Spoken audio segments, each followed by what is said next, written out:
نہیں یار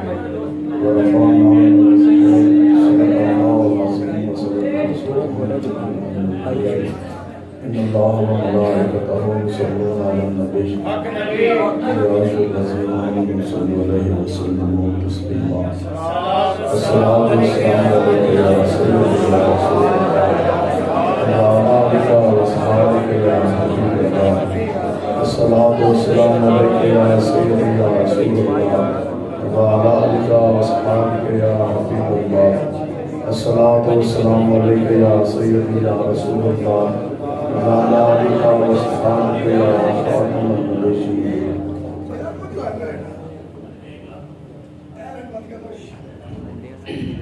سبحان اللہ سبحان اللہ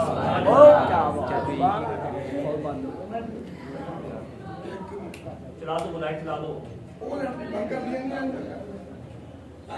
لبیک لبیک یا رسول اللہ لبیک لبیک لبیک یا رسول اللہ لبیک لبیک یا رسول اللہ لبیک لبیک یا رسول اللہ لبیک لبیک لبیک یا رسول اللہ لبیک لبیک لبیک یا رسول اللہ لبیک لبیک لبیک یا رسول اللہ لبیک لبیک لبیک یا رسول اللہ لبیک لبیک لبیک یا رسول اللہ لبیک لبیک لبیک تو جو ساتھ بات سنیں بس بیٹھے جہاں جا کے آ جائیں پیچھے تک آواز آ رہی ہے جو آ رہی ہے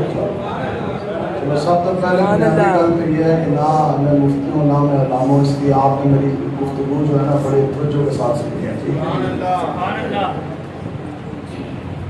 شفاعت شریف میں قاضی اعظم مالک صاحب رحمۃ اللہ تعالیٰ علیہ آپ نے لکھا ہے کہ ایک مرتبہ کچھ انصار آقا و مولا حضور علیہ السلام کی بارگاہ اقدس میں حاضر ہوئے اور آ کے عرض کرنے لگے کہ یا رسول اللہ ہمارے پاس ایک جوان اونٹ ہے طاقتور اور وہ پاگل ہو گیا باولا ہو گیا اور اس پہ ایسا پاگل پن آیا کہ وہ جس انسان کو دیکھتا ہے اس کو کاٹنے کے لیے دوڑتا ہے اس کے اوپر حملہ ہوتا ہے تو بڑا ادھر خطرناک بن گیا یا رسول اللہ اس کو ہم نے حویلی کے اندر جو ہے اس کو بند کر دیا قید کر دیا حضرت انس رضی اللہ تعالیٰ عنہ آپ فرماتے ہیں کہ آقا و مولا مسکرائے اور حضور نے فرمایا ان انصاریوں کو آپ نے فرمایا کہ کہاں بند ہے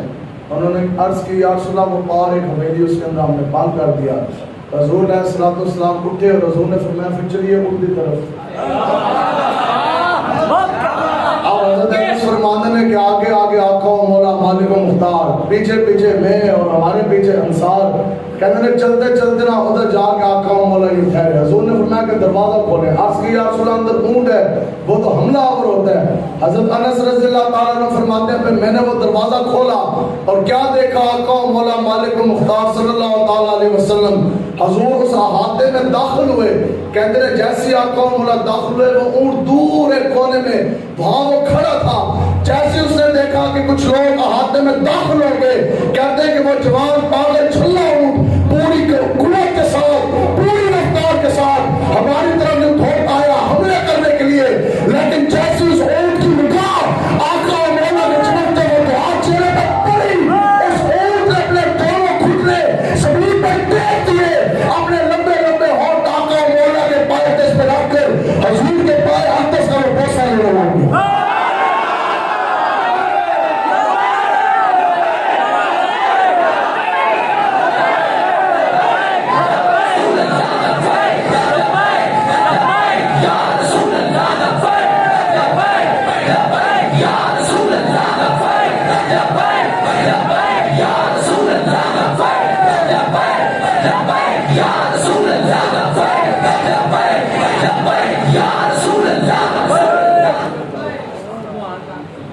انصار عرض کرنے لگے یا رسول اللہ یہ تو جھلا پاگل اونٹ اور یہ آ کر آپ کے قدموں میں ڈھیر آپ کے پاؤں پائے اقدس جون سے وہ چوم رہے اس پہ زبان پھیر رہے آقا و مولا نے فرمایا کہ سنو اس کائنات میں ایسا کوئی ذرہ نہیں